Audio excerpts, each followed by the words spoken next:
Alright guys, this is going to be a quick video on the fastest way to get honor points to gear up your tomb so you can start doing arenas on newly boosted characters. So on this character, I just boosted him up on Wednesday, which was, I don't know, like 4 days ago from the day I'm recording this. And you can see my gear is shit. You start with 483 eye level gear right after a boost, and you know, when you just hit 90, you're probably going to be a little bit below that even. So you're going to have really bad gear, and you're going to be faced with the problem of grinding battlegrounds or paying for carries. But even paying for carries with really bad gear, unless you get like an unholy DK to do it, it's not going to be very successful if you literally have no gear. So the first thing I would recommend is pay for 10 wins. Pay the 1,000 gold, the 1,500 gold, whatever. Pay for 10 wins and get your proc trinket. This is, no matter what, this is the first thing you should buy. And if you're tracking your procs, you already know that. If not, start tracking your procs, because this little guy will actually allow you to kill things more than anything else, other than your weapon, but you can't get that right away. So I like to go proc trinket, head, and then I wait, I buy the weapon, and then I buy my legs. You have to hold to save for the weapon. I actually hold another 1,000 conquest points. If you want, you can buy like bracers or something insignificant, but that's not what I choose to do. I choose to hold and then go straight for the legs after buying my weapon. So in the meantime, between that, I buy all the things that are cheap to enchant or require no enchants. So I start with the neck, the rings, and the back. I'm a tailor, so to drop a tailoring enchant on the back, which I can also track, only costs like 10 gold or 12 gold or something. Okay, so that's generally how you want to shoot for gearing. And right, so now to choose what to join.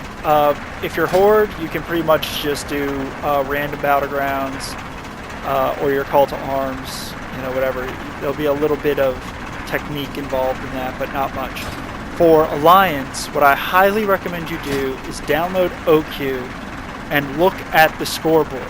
See what people are winning. See what your faction is winning. See what your faction is losing.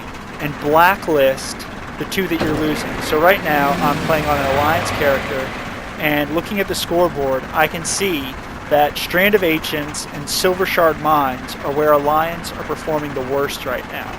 So I'm going to open up my whatever this is called, and I'm going to blacklist Strand of Ancients and Silver Shard Mines. This is really important to do because right now this Strand of Ancients, Alliance usually are really bad at that, but it could also be that there are pre-made groups going into these. Like if you see one all the way over to the right like this, it usually indicates that there's a pre-made group just queuing into that. So you want to try to avoid those. Right here, Alterac Valley, Isle of Conquest, those are pretty much always what you want to blacklist if you're Horde.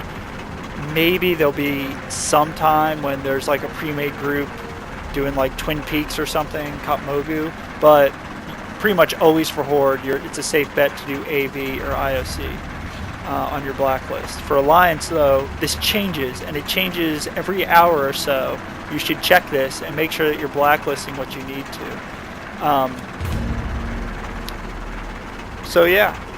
Once you have your blacklist, queue up for random battlegrounds, and make sure you do your Tol Barad as often as possible. Go and pick up the victory quest in Stormwind and Orgrimmar, or I guess you actually take the portal from Stormwind or Orgrimmar to Tol Barad Peninsula, and then once there, you can pick up the victory quest. And the last thing I would recommend is you got to go to your world bosses and do your world bosses once a week. You should definitely make sure you do the Celestials. You only have to kill one of them.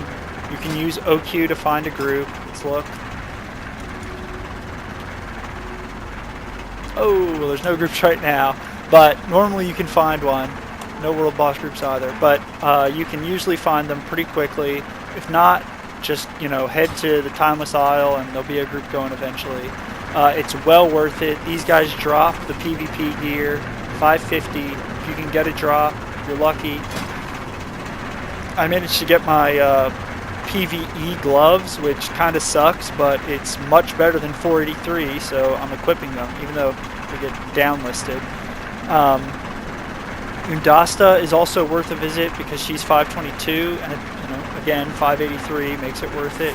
Nalik, also not so much, but also a little bit worth it just because it's a 13-point bump. So yeah, guys, I wish you the best of luck and happy farming.